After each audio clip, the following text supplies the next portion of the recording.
Imagine you're standing in the middle of the African savanna. The air is dry. A warm wind carries dust across endless grasslands. Somewhere in the distance, birds suddenly take flight, and then a gazelle notices a human. It lifts its head, its ears twitch. For a brief second, its eyes lock onto yours. Then it calmly turns around and disappears across the plains. No panic, no fear, because this strange creature isn't fast. It doesn't have claws. It doesn't have fangs. It doesn't even have sharp teeth. So why did almost every animal on Earth eventually learn to fear it? Here's the terrifying part.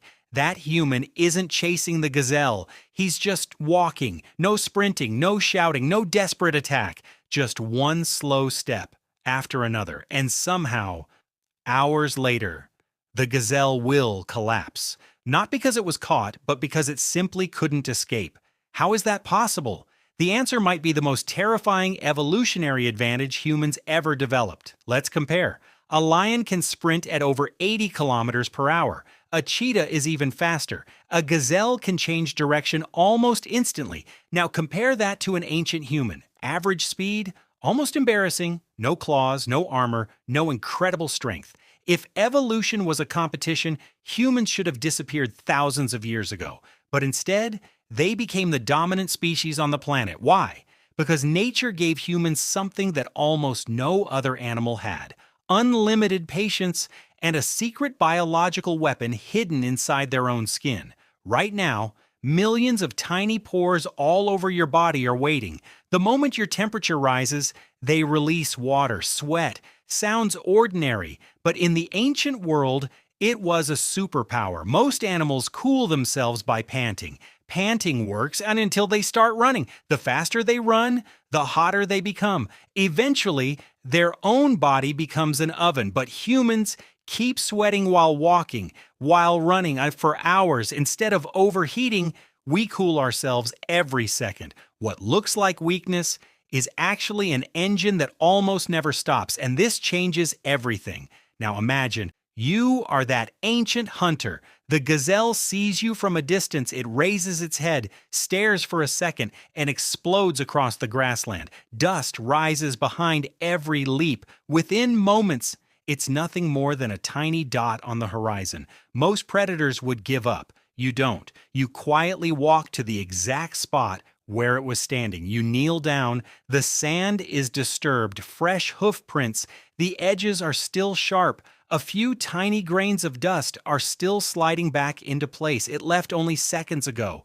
You touch the ground. It's still warm. You don't need to run. You simply stand up and start walking step after step after step. From a distance, it probably looks ridiculous. A slow human following an animal that disappeared minutes ago, but the hunt has already begun. The gazelle just doesn't know it yet. Every step tells a story. The first prints are deep. It started with full power.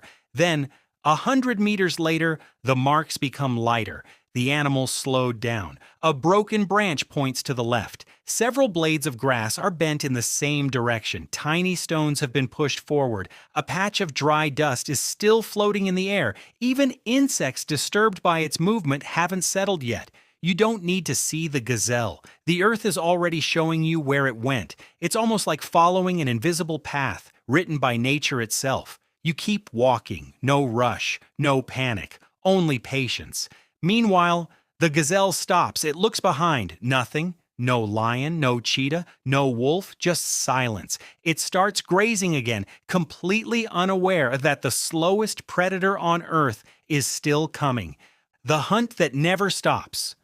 The gazelle lowers its head. It takes a few bites of fresh grass, its breathing slows, its heartbeat returns to normal. For a moment, it believes it is safe.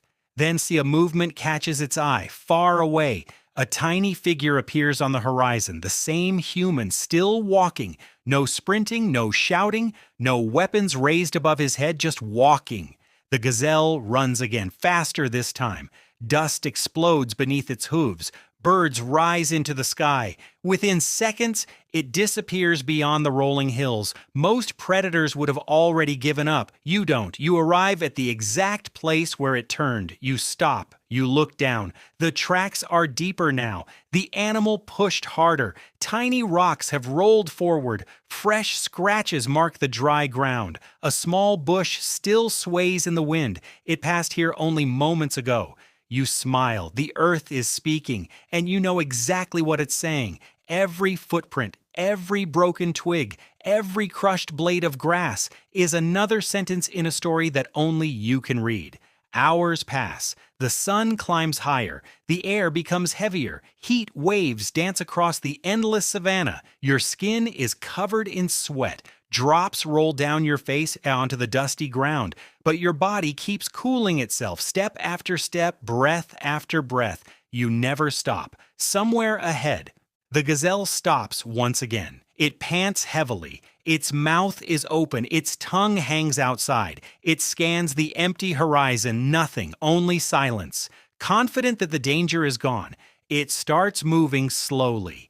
What the gazelle doesn't know is that every minute it spends running brings it one step closer to defeat. You continue reading the landscape. The footprints begin to change. They're wider now, less balanced. The front hooves sink deeper than before. Some marks drag across the dirt. Its muscles are getting tired. You notice something else: tiny drops of saliva on dry soil, dark patches where sweat-like moisture touch the dust, broken plants crushed under hurried steps. This animal is no longer escaping, it's surviving.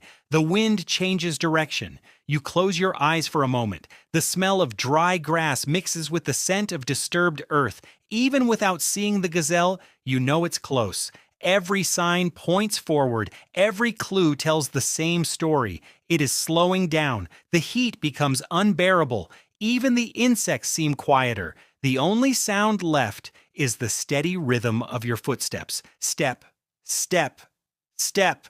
No panic, no wasted energy, no fear, just endless patience. The gazelle runs one last time, but something is different. Its jumps are shorter, its legs are heavier. It is no longer running from a predator, it is running from exhaustion itself, and the slow human never changes pace, never speeds up, never slows down, just one calm step after another. Because sometimes the most dangerous hunter isn't the one who runs the fastest, it's the one who never stops walking. Thousands of generations before you learned one simple truth: speed always ends. Endurance doesn't. The gazelle gathers every bit of strength it has left. It runs 20 meters, 30 meters, maybe 50. Then its legs begin to fail. The jumps become shorter. The body loses balance. And finally, it collapses into the hot earth. Not because you were stronger, not because you were faster, but because you understood something no other predator understood. Sometimes, the greatest weapon isn't speed. It's the ability to never stop.